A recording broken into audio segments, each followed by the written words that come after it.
Chapter 6 Bharat. यह एक एकांकी चैप्टर है। इसके लेखक हैं राजा लक्ष्मण सिंह। उन्होंने कालिदास द्वारा लिखे गए मूल नाटक अभिज्ञान शाकुंतलम के ऊपर से हिंदी में उसका अनुवाद करके यह चैप्टर लिखा है। 1926 में आगरा में जन्मे राजा लक्ष्मण सिंह हिंदी, संस्कृत, अंग्रेजी, फारसी, बंगला और अरबी भाषा भली भांति जानते थे। वो ये सब भाषा वो जानते थे। इनकी अनेक पुस्तकों का अंग्रेजी और हिंदी में अनुवाद हुआ है। कालिदास के अभिज्ञान शाकुंतलम, मेघदूत और रघुवंशन के हिंदी अनुवाद पर इन्हें पुरस्कार दिया गया। यानी ये जो लिखे थे कालिदास ने उन पर उनको पुरस्कार मिला है। कालिदास द्वारा लिखित मूल नाटक अभिज्ञान शाकुंतलम का हिंदी में अनुवाद राजा लक्ष्मण सिंह ने किया था। प्रस्तुत पाठ उसी नाटक का एक अंश है। ऋषि कण्व के आश्रम में शकुंतला का पुत्र भरत एक सिंह शावक यानी सिंह के बच्चे के साथ खेल रहा है। आश्रम में रहने वाली दो तपस्विनियाँ, तो तपस्विनियाँ यानी कि जो तप करने वाली जो स्त्री होती है ना उसे तपस्विनी कहते हैं, बालक को रोकने का प्रयत्न कर रही है। राजा दुष्यंत छुपकर इस मनोहर दृश्य का आनंद ले रहे हैं। बालक के प्रति सहज आकर्षण से वे रोमांचित है। उनसे रहा नहीं गया और वे बालक के पास पहुंच गए। उसे गोद में उठाकर प्यार किया। वे सोचने लगे काश यह बालक मेरा पुत्र होता। दोनों तपस्वियों की बातचीत से उन्हें पता चला कि यह बालक उन्हीं का पुत्र है। यह जानकर वे खुशी से झूम उठे। तो इस चैप्टर में आगे क्या है पूरे डिटेल में हम आगे देखते हैं। इस चैप्टर में पात्र बनाया गए हैं, फिर उसके द्वारा बातचीत जो की गई है वो हमें जानकारी लेनी है। तो पात्र है बालक, उसका नाम है भरत। फिर तपस्विनी दो है, पहली और दूसरी, और है दूसरे राजा, तो वो है राजा दुष्यंत उनका नाम। तो दृश्य एक बालक सिंह के बच्चे को घसीटते हुए लाता है। ये एक छोटा सा बालक है, वो सिंह के बच्चे को घसीटते हुए लाता है और दो तपस्विनियाँ उसे रोकती हुई आती है। राजा दुष्यंत पेड़ की ओट से उन्हें देख रहे, यानी ओट यानी आड़, पीछे का भाग, जो पेड़ का पीछे का भाग होते हैं वहाँ से छुप के उसे देख रहे हैं कि ये बालक क्या कर रहा है। बालक, अरे सिंह तू अपना मुंह खोल, मैं तेरे दांत गिनूंगा। वो सिंह को बालक बोलता है कि तू तेरा मुंह खोल तो मैं तेरे दांत गिनूं। तो पहली तपस्विनी बोलती है, ए हठीले बालक, तू वन के इन पशुओं को क्यों सताता है। ए हठीला यानी जिद्दी, जो जिद्दी बालक होता है ना वो, ए जिद्दी बालक तू वन के इन पशुओं को क्यों इतना सताता है। हम तो इन पशुओं को बाल बच्चों के समान रखते हैं। वो हमारे जो पशु हैं वो छोटे बच्चे हैं, वे इसी तरह हम उसे रखते हैं। तेरा साहस बढ़ता ही जाता है। तेरा नाम ऋषियों ने सर्वदमन रखा है, सो ठीक ही रखा है। कि तेरा नाम सर्वदमन रखा है ना, वो ठीक ही रखा है, इसलिए तू इन लोगों को यानी पशुओं को इतना परेशान मत कर, ऐसा तपस्विनी बोलती है। तो दुष्यंत यानी कि राजा उनके बातें सुनकर स्वयं से आहा क्या कारण है कि मेरा स्नेह इस बालक की ओर उमड़ा सा आता है। यानी ये राजा ऐसा जो दुष्यंत राजा ना वो सोचने लगा ऐसा क्यों मुझे ये बालक देख के इतना अच्छा लगता है, क्यों मुझे ऐसा उसके साथ इतना लगाव रहता है, ऐसा राजा सोचता है। तो दूसरी तपस्वी, जो तू इस बच्चे को छोड़ न देगा तो सिंहनी तुझ पर दौड़ेगी। यानी जो वो शावक की माँ है वो तेरे पीछे दौड़ेगी, तू इस बच्चे को छोड़ेगा नहीं तो बालक मुस्कुराकर, ठीक है सिंहनी का मुझे ऐसा ही डर है, मुंह चिढ़ाते हुए बोल रहा है कि मुझे ऐसा ही डर है सिंहनी का। फिर दुष्यंत आश्चर्य से, यह बालक अवश्य किसी तेजस्वी वीर का पुत्र है, इसीलिए तो सिंह से भी नहीं डर रहा है। तो ये तेजस्वी का, वो ऐसा राजा सोचने लगा यह सचमुच कोई तेजस्वी वीर का ही पुत्र होगा, इसीलिए वह सिंह से नहीं डर रहा है। इसका मुख अग्नि के समान दमक है, यानी इसका मुख दमक यानी चमकना, वो अग्नि जैसे चमकती है, वो प्रकाश देती है उज्ज्वला, ऐसे ही इसका मुख भी ऐसा ही लगता है। ये राजा दुष्यंत बोल रहे हैं। फिर आगे क्या आता है वो हम देखें आगे। पहली तपस्विनी, हे प्यारे बालक, सिंह के बच्चे को छोड़ दे, मैं तुझे खिलौना दूंगी। पहली तपस्विनी उसे बोलते कि तू सिंह के बच्चे को छोड़ के उसके साथ मत खेल, मैं तुझे मस्त ऐसा खिलौना ले दूंगी। बालक हाथ पसार कर पहले खिलौना दे दो, लाओ कहाँ है। तो वो बालक बोलता है चल ठीक है मैं छोड़ दूंगा, लेकिन पहले तू मुझे खिलौना दे दो।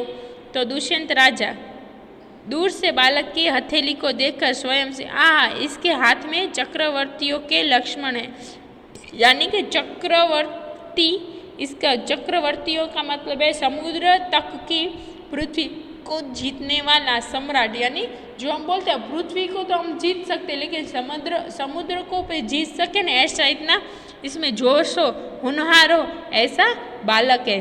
उसके हाथ ऐसे हैं, उंगलियों पर कैसा अद्भुत जाल है और हथेली की शोभा प्रातः कमल को भी लज्जित कर रही है, यानी उसका हाथ भी इतना मस्त है, उज्ज्वल, उसके इतने सारे अच्छे से वो कर रहे हैं सब, उसके हाथ देखो तो भी वो बहुत होनहार लड़का लग रहा है। दूसरी तपस्विनी, हे सखी सुव्रता, यह बातों से न मानेगा, हम इसे कितना भी कहेंगे तो भी यह मानने वाला नहीं है। जहाँ मेरी कुटिया में ऋषि कुमार के खेलने के लिए मिट्टी का मोर रखा है उसे ले आ। तो कुटिया यानी कि जो हम झोपड़ी बोलते हैं, वो जंगलों में हमें ज़्यादा देखने मिलते हैं। जो लोग जंगल में रहते हैं वो झोपड़ी बना के रहते हैं, तो उसे हम कुटिया कहते हैं। तो वो ऋषि कुमार के लिए वहाँ पे मैंने खेलने के लिए मिट्टी का मोर रखा है, उसे तू लेके आ। पहली तपस्विनी, मैं अभी ले आती हूँ। तो वो पहली तपस्विनी लेने जाती है। बालक, तब तक मैं इसी सिंह के बच्चे के साथ खेलूँगा, जब तक वो नहीं लेके आएगी तब तक मैं इसी सिंह के बच्चे से खेलूँगा। इस सुंदर बालक से खेलने को मेरा मन कैसा ललचा रहा है। तो यानी दुष्यंत उसे बोल रहा है कि ये बालक कितना अच्छा है, मुझे मेरा मन क्यों इसके साथ इतना खेलने के लिए ललचा रहा है। तो आ भरकर धन्य है वे मनुष्य जो अपने पुत्रों को गोद में लेकर उनके अंग की धूलि से अपनी गोद मैली करते हैं और पुत्रों के मुख अकारण हंसी से खुलकर उज्जवल दांतों की भी शोभा दिखाते और तुतले वचन बोलते हैं। यानी कि ऐसे कितने अच्छे पिता होंगे जिनके बालक वो मिट्टी में खेल रहे होंगे, फिर उसकी मिट्टी वो जब उसके बालक है वो अपने पापा के गोद में बैठता है तब उसकी जो मिट्टी होती है वो उसके गोद में से भले ना कपड़े खराब हो जाए, लेकिन तो भी वो पुत्र के मुँह के जो ऐसे ही कुछ कारण के बिना भी कितने सारे छोटे बच्चे हंसते रहते हैं, तो वो कितना मज़ा आता है देखने का।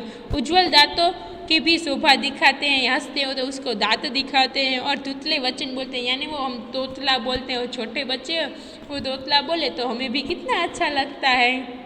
वैसे ही राजा दुष्यंत सोचने लगे। दूसरी तपस्विनी, क्यों रे टीड तू मेरी बात कान नहीं धरता, यानी कि तू क्यों मेरी बात नहीं, मैं बोलती हूँ वो भी कुछ ध्यान नहीं देता, अपना ही करता है। इधर उधर देखकर कोई ऋषि कुमार यहाँ है। दुष्यंत को देखकर, हे महात्मा तुम ही आओ और कृपा करके इस बलि बालक के हाथ से सिंह के बच्चे को छुड़वाओ। यानी वो दूसरी तपस्विनी बोलती है कि हे महात्मा भगवान तू भी आओ और इस बच्चे से सिंह के बालक को छुड़वा ले। तो दुष्यंत ऐसा वो भगवान को बोले तू ऐसे किसी ऋषि मुनि को या किसी को भेजो। फिर दुष्यंत क्या बोलता है, अच्छा बालक के पास जाकर और हंसकर, हे ऋषि कुमार तुमने तपोवन के विरुद्ध यह आचरण क्यों सीखा है जिससे तुम्हारे कुल की लाज जाती है। यहाँ तो कोई अच्छी बात नहीं है। यानी बच्चे ने सिंह के बच्चे को छोड़ दिया। वो राजा है, वो बच्चे को बोलता है तू ऐसा काम क्यों करता है कि सबको क्या लगे कि अच्छी बात नहीं लगे तू ऐसा काम करता है, तो तू अच्छे काम कर। तो फिर इसके आगे क्या आता है वो हम देखें।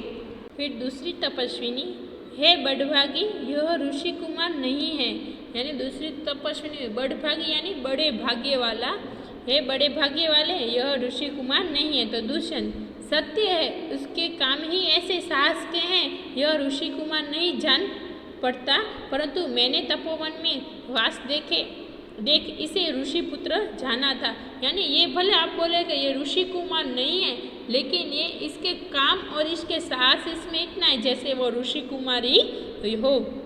बच्चे की हथेली को अपने हाथ में लेकर स्वयं से आहा, जब इसका हाथ छूने से मुझे इतना सुख हुआ है तो जिस बड़भागी का यह बेटा है उसे कितना हर्ष होता होगा। यानी इसका हाथ ही छूते मुझे इतना सारा अच्छा इतना सुख मिलता है, तो ये जिसका बेटा होगा उसे वो कितना बड़े भाग्य वाला होगा जिसे ऐसा बेटा मिला है, वो उसको कितना हर्ष होता होगा। तो दूसरी तपस्विनी दोनों की ओर देख बड़े अचंभे की बात है, यानी ये सोचने लगे ये ऐसा कैसे हो, अचंभा यानी आश्चर्य होना, यानी आश्चर्य विस्मय। दुष्यंत तुम्हें क्यों अचंभा हुआ, तुम्हें ऐसा आश्चर्य क्यों हुआ। तो दूसरी तपस्विनी इसीलिए हुआ कि यह इस बालक की ओर तुम्हारी सूरत बहुत मिलती है और तुम्हें जाने बिना भी इसने तुम्हारी बात मान ली। यानी ये दूसरी तपस्विनी बोलते हैं कि इसकी सूरत है ना तेरे से ही मिलती है, राजा को बोलते हैं, और ये तेरी बात तुझे जानता नहीं है तो भी तेरी बात उसने मान ली। तो दुष्यंत बोलते हैं बच्चे को गोद में उठाकर उसने गोद में बच्चे को बिठा, हे तपस्विनी जो यह ऋषि कुमार नहीं है तो किस वंश का है। तो दुष्यंत बोलता कि जो ये ऋषि कुमार आप बोले कि ये ऋषि कुमार नहीं है तो दूसरे कौन से वंश का है। तो दूसरी तपस्विनी बोलने यह पुरुवंशी है। तो पुरुवंशी यानी कि जो पूर्व नाम के राजा के कुल का, यानी पूर्व नाम का एक पहले बहुत जमाने के सब ऐसे कुल होते थे, वो पूर्व नाम के राजा के कुल का, यानी राजा दुष्यंत भी पुरुवंशी ही हैं। तो दुष्यंत क्या बोलते हैं, दुष्यंत स्वयं से इसीलिए इसकी सूरत मुझसे मिलती है। तो राजा भी पुरुवंशी के ही थे, तो वो बोलते कि इसीलिए मेरी सूरत इससे मिलती है, यानी उसकी सूरत मेरे से मिलती है। बच्चे को गोद से उतारकर पुरुवंशियों में यह रीति तो निश्चय है कि युवा अवस्था में वे महलों में रहकर पृथ्वी की रक्षा और पालन करते हैं। ये पुरुवंशियों के जो राजा थे उसमें पहले से ऐसी युवा अवस्था होती थी, तब भी वो क्या करते थे, महल में रह के पृथ्वी की रक्षा करते थे और उसका पालन करते थे। और वृद्धावस्था आने पर वन में जितेंद्रिय तपस्वियों के आश्रम में वृक्षों के नीचे कुटी बनाकर रहते थे। जब वो राजा बहुत बूढ़े हो जाते तो जितेंद्रिय जो हर रोज तपस्या करते, जितेंद्रिय यानी कि इंद्रियों को जीतने वाला, जो जितेंद्रिय होते हैं ना इंद्रियों को जीतने वाला, उसके पास में जो वृक्ष होता है उसके पास कुटड़ी बनाकर वहाँ पे राजा रहते थे। इसके देवता जैसी शक्ति वाला यह निडर और असाधारण बालक मनुष्य का पुत्र भला किस प्रकार होगा।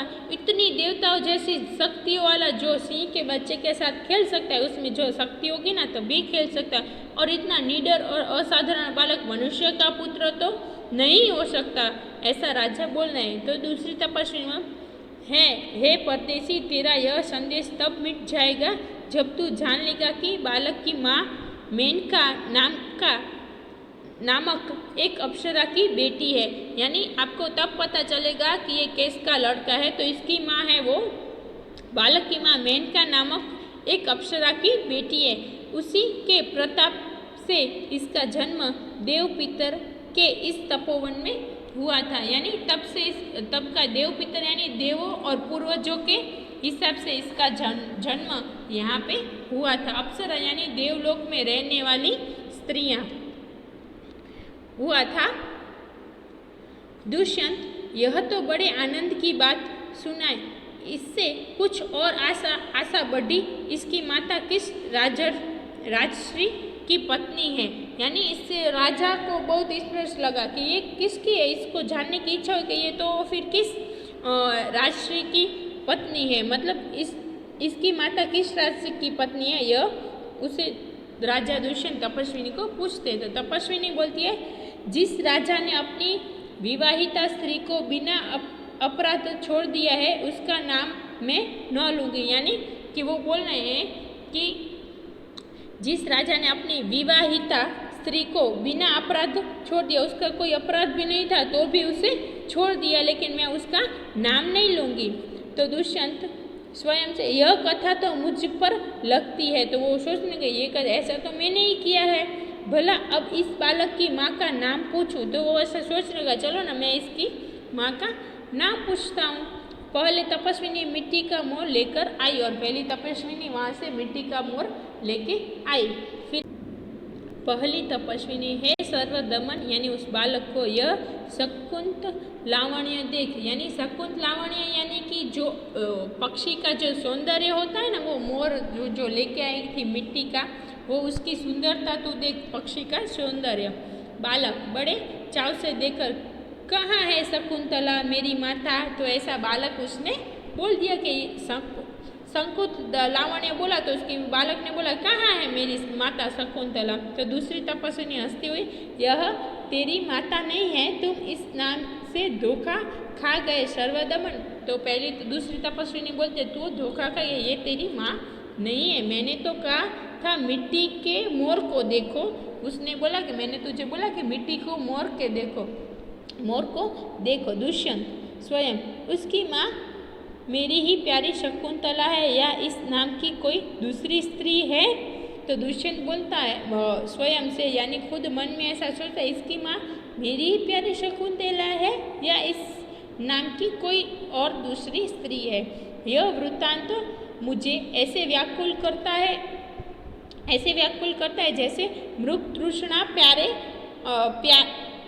प्यासे हिरण को व्याकुल करती है। यानी ये सोचने लगा कि मतलब व्याकुल करना यानी बेचैन, और वृत्तांत यानी वर्णन कोई घटना, और मृग तृष्णा એટલે तेज धूप में चमकती रेत को पानी समझना। यानी जब वो हिरणी है उसे पानी की तरस लगती है तो वो रेत चमकती है तो ऐसा लगता है कि आगे पानी है, ऐसा हमें जो फील होता है उसे हम कह सकते हैं। तो हिरण को व्याकुल करती है, यानी बेचैन कर देती है। बालक मुझे यह मोर बहुत अच्छा लगता है। बालक कैसा बोला, मुझे यह मोर बहुत अच्छा लगा। तो पहली तपस्विनी बोली ओ बालक की बाँ से रक्षाबंधन कहाँ गया, यानी जो रक्षा का वो धागा बांधा होता है ना, घबरा कर बोली। पहली तपस्विनी बोले ओ बालक की बाँ से रक्षाबंधन कहाँ गया। तो दुष्यंत घबराओ मत, जब यह नाहर से खेल रहा था, यानी नाहर यानी वो शेर होता है ना, वो नाहर यानी शेर, तो तब खेल रहा था, तब इसके हाथ से गिर गया था, सो वह पड़ा है, मैं उठाकर तुम्हें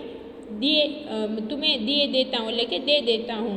तो उठाने के लिए झुकता है, तो तब दुष्यंत उठाने के लिए झुकता है। तो पहली तपस्वी ने अरे मत उठाओ, इसे मत छूना, ऐसा बोला। तो दूसरी इसने तो उठा ही लिया, तो आप मना किया था तो भी उठा लिया। दोनों एक दूसरे को आश्चर्य से देखते हुए फिर दुष्यंत यह लो, परंतु यह कहो कि तुमने मुझे इसको उठाने से रोका क्यों था, यानी आप क्यों मना कर रहे थे कि मुझे इसे नहीं उठाना है। तो दूसरी तपस्विनी इस रक्षा बंधन का नाम अपराजित है। जिस समय इस बालक का नामकरण हुआ था तब महात्मा मरीचि के पुत्र कश्यप ने यह धागा दिया था। इसका गुण है कि कभी यह धरती पर गिर पड़े तो इस बालक के माता पिता को छोड़कर इसे कोई दूसरा न उठा सके। तो ऐसा बोलते कि रक्षा का धागा है जिससे अपराजित बच्चा है, वो अपराजित नहीं, यानी हर टाइम वो जीत ही जाएगा।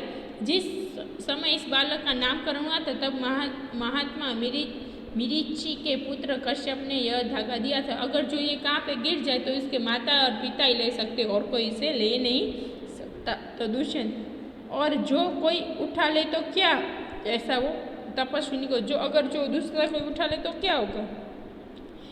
तो पहली तपस्वी तो यह तुरंत सांप बनकर उसे डसता है, यानी जो अगर ये दूसरा कोई उठा लेगा तो जिसके हाथ में आएगा उसे सांप बनकर वो डसेगा। तो दुष्यंत तुमने कभी ऐसा होते देखा है वो ऐसा पूछते ऐसा कभी होता है, वो तूने कभी देखा है? तो पहली तपस्विनी अनेक बार, कितनी बार ऐसा देखा है?